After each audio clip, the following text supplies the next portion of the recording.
एक जंगल में एक शेर रहता था। वह प्रतिदिन जानवरों का शिकार करता और उनको मार कर खा जाता था।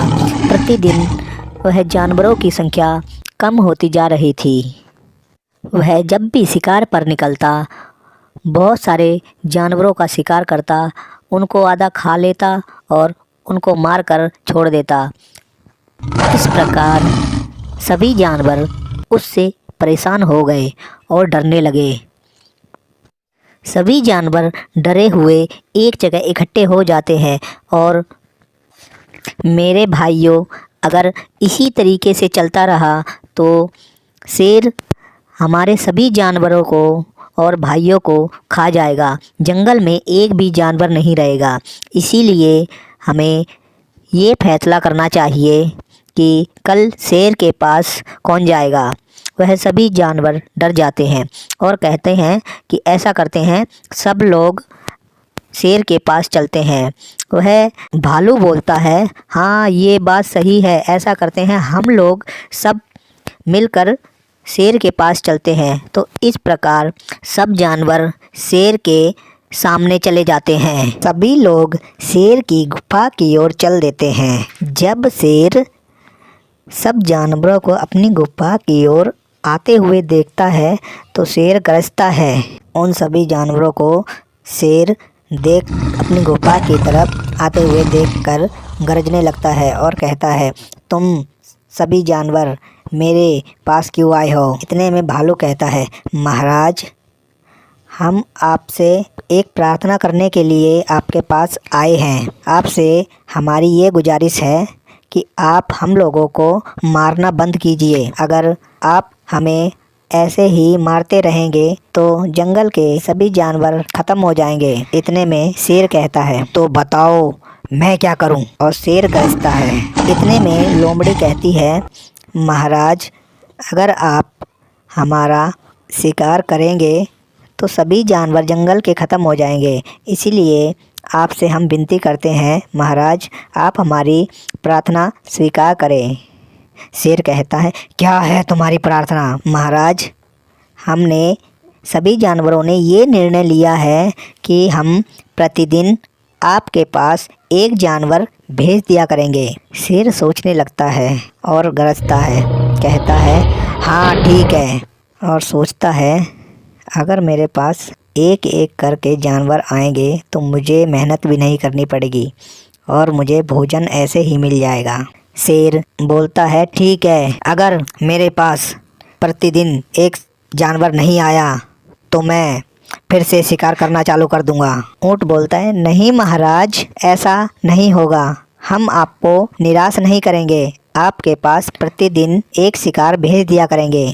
और सभी जानवर वहाँ से चले जाते हैं। प्रतिदिन एक जानवर शेर के पास आने लगा। वह शेर बहुत खुश था। कभी एक गधे को भेज देते और कभी एक बकरे को उसके पास भोजन के भेज देते। अगले दिन एक भैंस का नंबर आया।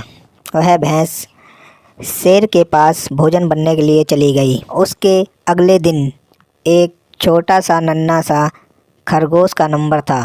अब वह खरगोश सोचने लगता है कि मैं शेर का भोजन नहीं बनना चाहता, अब मैं क्या करूं? और अब वह वहाँ से चल देता है। चलने के बाद अब वह सोचते हुए जा रहा था और धीमे धीमी चाल से चल रहा था कि मैं शेर का भोजन नहीं बनना चाहता, मैं क्या करूं? वह चलते चलते उसको एक रास्ते में कुआं दिखाई देता है और थोड़ी देर कुएं पर बैठ जाता है। बैठने के बाद जब वह कुएं में झांकता है तो उसको परछाई दिखा देती है। जब परछाई दिखाई देती है तो उसको एक योजना समझ में आ जाती है और इसी प्रकार खरगोश वहाँ से चल देता है। जब वह शेर के पास पहुँचता है तो शेर गरजने लगता है, दहाड़ने लगता है। दहाड़ कर शेर बोलता है, तुम लेट क्यों आए हो? और गुस्सा होने लगता है और कहता है, तुम अकेले ही आए हो? खरगोश बोलता है, नहीं महाराज, मैं अकेला नहीं, हम तो 5-6 खरगोश आपके लिए आ रहे थे। वहाँ वहाँ से सभी जानवरों ने मिलकर 5-6 खरगोश आपके लिए भेजे थे, परंतु रास्ते में एक दूसरा शेर मिल गया था, तो मैं क्या करता? मैं कुछ नहीं कर पाता। उस शेर ने मुझे रास्ते में रोक लिया और मुझे कहा मैं तुम्हारा शिकार करूँगा। तो मैंने कहा मैं महाराज का शिकार हूँ, मैं वहाँ पर जा रहा हूँ अपने महाराज के पास। तो दूसरे शेर ने कहा नहीं, मैं तुम्हारा शिकार करूँगा। तो इस प्रकार उसने सारे खरगोश खा लिए। मैं अपनी जान बचाकर आपके पास आया हूँ। रजने लगता है और कहता है अरे दूसरा शेर कहाँ है, चलो मुझे दिखाओ। इस प्रकार वह खरगोश उस शेर को अपने साथ लेकर चल देता है। जब वह चलते चलते कुएं के पास पहुंचता है, जब वह कुएं के पास पहुंचता है तो खरगोश बोलता है महाराज, कुएं में दूसरा शेर रहता है और शेर गरजता है। अच्छा, इसमें रहता है। जब वह शेर कुएं के पास जाता है और देखता है इसमें तो पानी भरा हुआ है, कुएं के ऊपर चढ़ता है तो उसको मिठाई दिखाई देती है। शेर वह गरजता है। जैसे ही गरजता है तो कुएं में से आवाज़ आती है। खरगोश बोलता है महाराज देखा, देखो जैसे ही आपने गरजा वैसे ही कुएं में से आवाज़ आ रही है। जैसे ही कुएं में देखता है उसको अपनी ही परछाई नज़र आती है और शेर कुएं में छलांग मार जाता है। छलांग मारते ही शेर की मृत्यु हो जाती है और खरगोश वहाँ से चला जाता है। इस प्रकार खरगोश ने सभी जानवरों की जान बचाई। अगर वीडियो पसंद आए चैनल को लाइक करें, सब्सक्राइब करें, बेल आइकन की घंटी को दबाना ना भूलें, जिससे वीडियो बनाए आप तक पहुँच जाए।